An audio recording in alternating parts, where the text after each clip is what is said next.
Hi, ഇന്നൊരു മീൻ കറിയാണ് തയ്യാറാക്കാൻ പോകുന്നത്. അതിലേക്ക് ഒരു മീൻ ഞാൻ കട്ട് ചെയ്ത് വൃത്തിയാക്കി വെച്ചിട്ടുണ്ട്.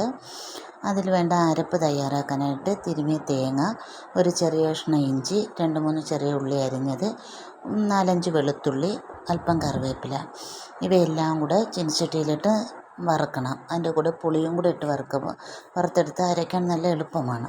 അതും കൂടെ വറുത്ത് നന്നായിട്ട് മൂത്ത് വരുന്ന സമയത്ത് മസാല നല്ല ബ്രൗൺ കളറാകുമ്പോൾ അതിലേക്ക് ആവശ്യമായ മഞ്ഞൾപ്പൊടിയും മുളക് പൊടിയും മല്ലിപ്പൊടിയും കൂടെ ഇട്ട് കൊടുക്കണം. എനിക്ക് എരി പൊതുവേ കുറവാണ്, ഞാൻ കുറച്ച് എരിയേ ഉപയോഗിക്കാറുള്ളൂ.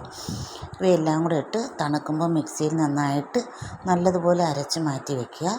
ഞാൻ അരച്ച് എടുത്ത അരപ്പ് നമ്മുടെ വേവിക്കുന്ന ചട്ടിയിലൊഴിച്ച് ആവശ്യത്തിന് ഉപ്പും വെള്ളവും ചേർത്ത് അടുപ്പിൽ വെച്ച് തിളപ്പിക്കുക.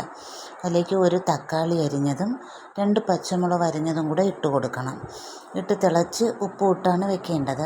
അത് തിളച്ച് നല്ല തിള വരുന്ന സമയത്ത് നമ്മൾ കട്ട് ചെയ്ത് വെച്ചേക്കുന്ന മീൻ കഷ്ണങ്ങൾ ഓരോന്നായി അതിലേക്ക് ഇട്ട് കൊടുത്ത് അല്പം ഉലുവാപ്പൊടി ഇട്ട് അടച്ച് വെച്ച് വേവിക്കണം.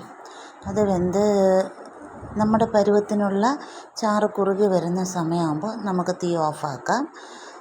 ഇടയ്ക്ക് തവി കൊണ്ട് ഇളക്കുന്നതിന് പകരം ചട്ടിയോടെ എടുത്തൊന്ന് കറക്കി കുലുക്കി വെക്കുന്നതാണ് നല്ലത്, അല്ലെങ്കിൽ മീൻ കഷ്ണങ്ങൾ പൊടിഞ്ഞു പോകാൻ സാധ്യതയുണ്ട്.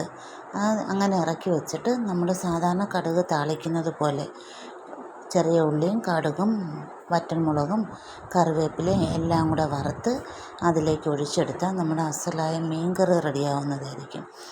സത്യം പറഞ്ഞാൽ ഇത് വളരെയധികം ടേസ്റ്റിയാണ് ഇങ്ങനെ തേങ്ങ വറുത്തരച്ച് മീൻ കറി റെഡിയാക്കുന്നത്. നിങ്ങളെല്ലാവരും ഒന്ന് ട്രൈ ചെയ്ത് നോക്കണേ. കാരണം അത്രയ്ക്ക് ടേസ്റ്റി ആയതുകൊണ്ടാണ് ചോറുണ്ണാൻ. ഇത് സത്യത്തിൽ റേഷൻ ചോറാണ് എനിക്കിഷ്ടം. റേഷൻ അരിയുടെ ചോറിനൊപ്പം കഴിക്കുകയാണ്, മീൻ കറി ചേർത്ത് കഴിക്കുന്നതാണ് എനിക്ക് കൂടുതൽ താല്പര്യം. നിങ്ങൾ ഇഷ്ടം പോലെ കഴിച്ചു നോക്കിക്കോളൂ.